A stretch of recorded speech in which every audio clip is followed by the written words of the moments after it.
December 1st is around the corner, which means the Ephemerimber will start.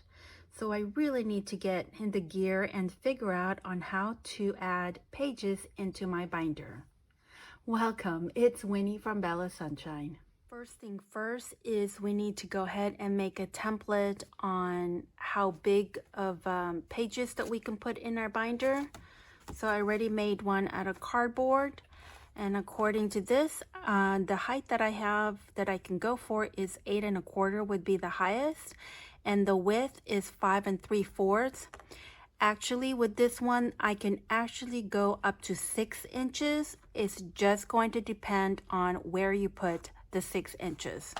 Let me show you guys. As you can see, you see these? This is 5 1/2.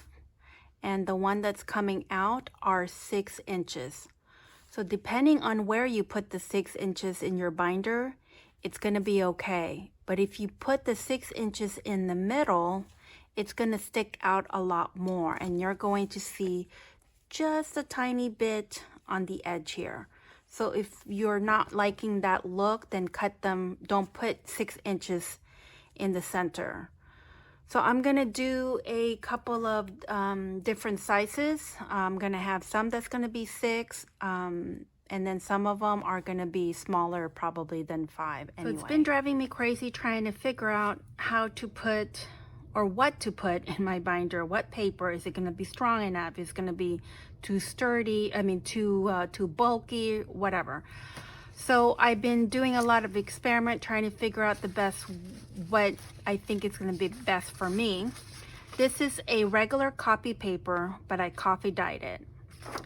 This is the one that came out just from the printer, the same paper type. And I feel like this is heavy enough, like it's strong enough, unlike this one. I guess the liquid of the coffee when we dyed this gives it a little bit more of a strength, I guess. But I'm still concerned that it may not be strong enough, especially if we put pockets in them or some kind of big embellishment in there that is going to be too weak. So I think the best thing to do is I am going to double up my pages like this. I can go ahead and sew it, or I can go ahead and glue them together. And then that would be one page. I also have a couple of other pages like this one. This was a regular notebook paper. To make it easier, I can just fold this in half, glue it together, and that's going to be one page. And you know, I can make them small. I want to make a couple of them that's going to be small. I also have a couple of, this is a, what do you call this? You know, for the blind people. My gosh, I can't braille. I have a couple of envelopes I think I'm going to need to coffee dye that I want to add in there. We can also do some fun edges on our paper. We can do some like this or something like that. You know, whatever you have, you don't have to. You can even, the freebie that they gave you, you can even just fold it in half, do your holes, and there's your one page.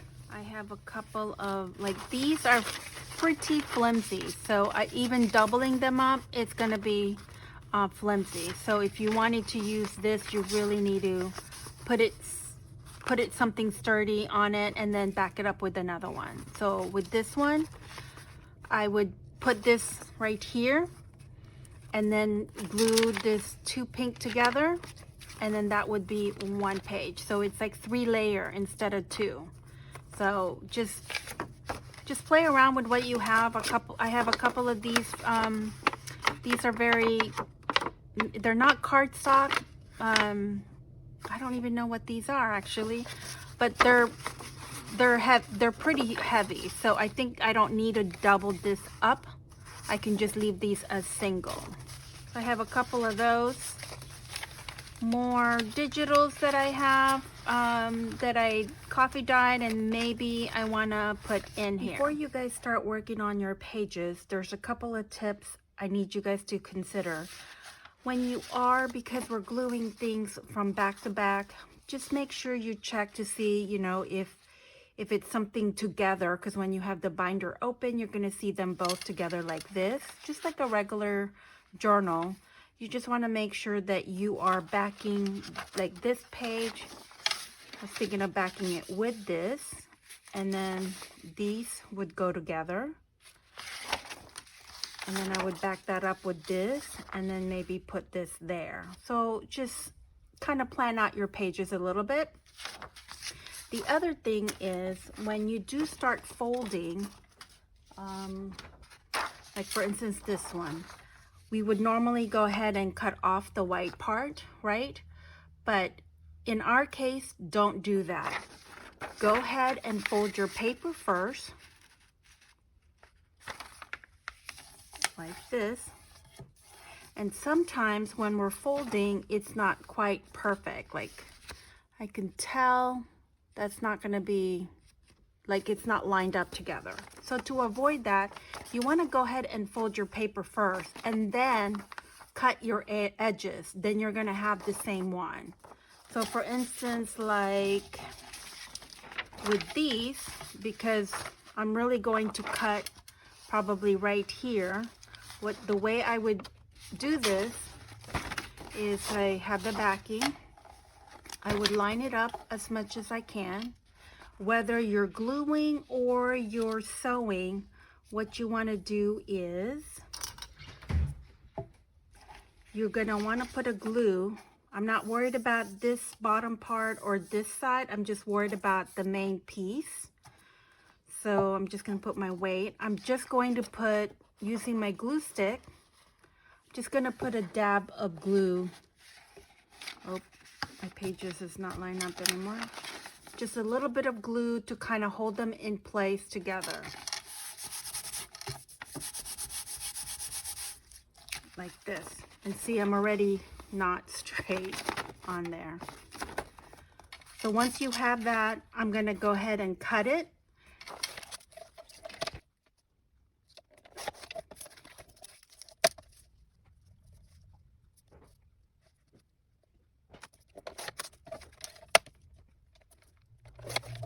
So now it's all cut.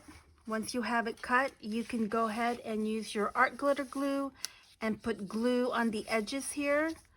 Just keep in mind when you are, like with this one, if this is where you're putting the holes, right here, right?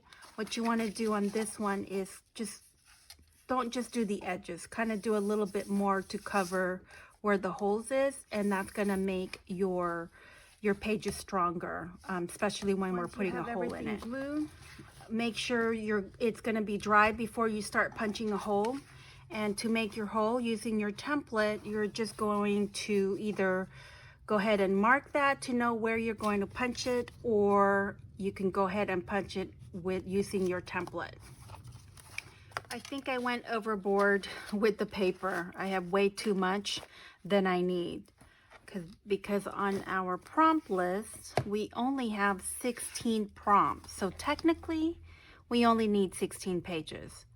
But I'm not sure. I've never done Defemember before, so I'm kind of clueless on what to expect. And Barbara and Louisa is really not giving us any type of hints. So I'm going to go ahead and play along or play around with my paper, make some pages, do a couple of pockets. I'm really not going to embellish this. This is basically going to be a basic journal. Then as the Defemember starts going, that's when you start embellishing your pages. I think I'm going to call it done. I went overboard with the pages. As you can see, it's pretty full. I wanted to show you guys the types of paper that you can add into your binder, the possibility. That's why I kind of went a little crazy on my pages. You are the type of person that journals by writing. You can add more into this binder, especially if you're going to be using just regular lined paper. This is from a composition book. I just coffee dyed the pages. What I would do with this one is I would glue 2 together to make it sturdier because these are pretty flimsy. And then I would add them and journal on them. Type that likes to embellish your pages, you know, add pictures, add snippets or cluster. It might be a little too much. It just really depends on what kind of book you're looking for. You know, if you like one that's not a gator mouth, or if you like one that has a gator mouth, there's a lot of possibility. And the good thing about the binder is that you can always remove pages if it becomes too bulky. In case you guys are curious, I have about 28, maybe 29 pages in my binder. I do have a couple of pages like this that are not glued together. I'm thinking maybe I don't have to glue them together. I just don't really know, so I kind of left that as an option. I can either cut them apart or glue them together. But when I counted my pages, I counted this as one page. One more thing that I wanted to point out was I made this envelope to add into my binder. I used a 1.5 inch circle punch. As you can see, my holes are not in the center. I did try to center that and I ran into a problem.